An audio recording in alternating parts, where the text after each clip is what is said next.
Hello guys, Aloha Friday. Emily here. Today is Eggplant Parmesan Day. I'm super excited about it because it is all made from scratch. Here at the farm we are aiming more towards a raw menu, but I do get a chance to every day put one cooked item in there. So today is Eggplant Parmesan. I start with the eggplant here. In the market I find the more slender ones. Usually eggplant's a little bit shorter and fatter, so it's a little bit more ideal. But these are going to work for me too. How you start is you just slice them how you want them, sprinkle them with a little salt and pepper, let them sit for about 20 minutes, dredge out all of that liquid that's in there. Then you kind of just squeeze them out, dry them with a paper towel, whatever you do, and then I also have, so my batter is what I made. You know, typically when you batter something, we're used to using eggs and, anything made with animal products. Well, here I get to use almond milk. So I freshly made almond milk. Later on I'm going to use an almond crust. So I didn't use a cheesecloth or anything to get the almond milk out. I just let the almond pieces stay in there. I also made my own rice flour, and by doing that, rice flour, you just take regular brown rice, put it in a dry blender, mixing blender, or you can use a coffee grinder and just make it into a powder form to get to the flour. So I mixed just a little bit of flour with almond milk.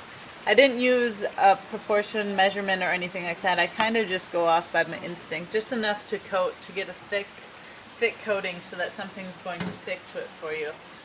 For the breading, the recipe called for breading, and I don't really use bread. We don't have bread here at the farm, so I thought almonds would just work just as well. So I blended up almonds in the mixer as well, just enough, kind of like breading. You do have the option to toast this in the oven if you'd like. Since I'm going to be toasting it anyways, I didn't feel it was necessary. So I mixed in here salt, pepper, Italian seasoning. So what I do is I just take, just like you're making fried chicken or whatever you're used to making, but obviously on a healthier scale we're doing here, teaching you how to stay away from animals. Just dip that in there. I coated the pan with coconut oil so it doesn't stick. And so what I'm going to do after this is I'm going to bake these in the oven at about 400 till they're nice and golden brown. And when they come out, I'm going to slice up these beautiful tomatoes. I'm going to put a slice of each tomato on each piece, and then I'm going to make a sandwich out of it. Well, I haven't decided yet, so as I go, this recipe is coming to me. Last night I had the idea, so each step that I do, I decide, oh, this is going to work, this is going to be, this is what I should do. So this is all the tomatoes I have, so I'm not going to make a marinara-based sauce, so I'm going to use the tomatoes as a filling. And for my cheese sauce, what you do is you soak some sunflower seeds here, and I'm going to put these in a food processor with a little bit of nutritional yeast. Nutritional yeast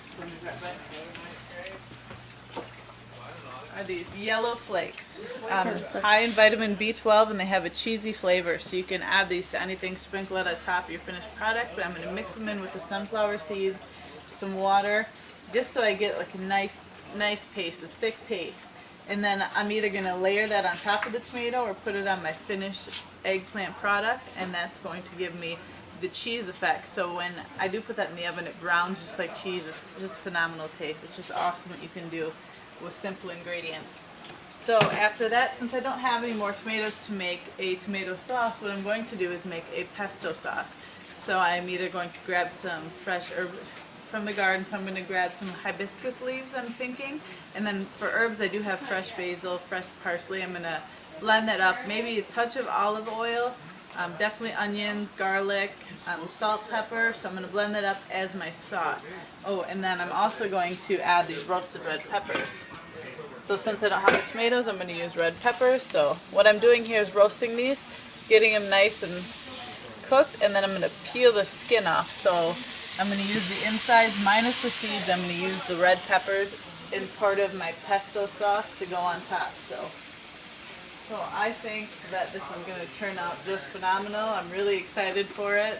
I woke up just happy. I'm like, yeah, anytime that I can use recipes where everything's made from scratch, nothing from box. I don't have to go buy a bag of flour. I don't have to go buy, all these. Sorry, I'm making a video. There's Siobhan. You want to say hello? Hi. Sorry.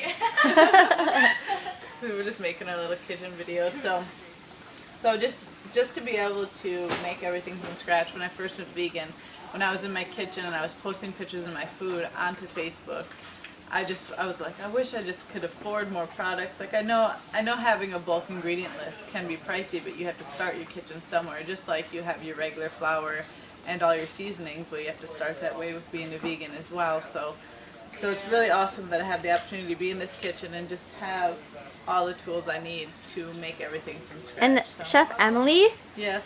what did you grind this with? Oh. We want to know. So making the almond topping, you can use a blender. So I have the awesome Vitamix blender here, and the Vitamix comes with two different blenders. One is the liquid blender that you would use smoothies, making anything liquid. And then there's a dry blender, which has a blade similar to the coffee blender, or coffee grinder, excuse me. And this is where I can make the brown rice flour, and this is how I made the almond toppings. And you start slow and you work your speeds high, but you don't want the breading too thick. You want it to be just like actual breading, so you want it not too That's fine. awesome. I didn't know that there was dry blenders. So I didn't know either. I'm teaching myself a lot via YouTube. You know, I didn't go to chef school. I didn't go to culinary school. So I have an idea and I have to go on YouTube to reference and learn how to do all this stuff, which is really cool. And a lot of it's instinct. I'm very fortunate in that aspect that this is a creative and natural thing for me. So I would probably just take a picture of my finished product later and maybe write down a recipe for everyone at home. I know you're excited about it as well as I am. So much mahalo, namaste. Thank you, Crystal. You're welcome.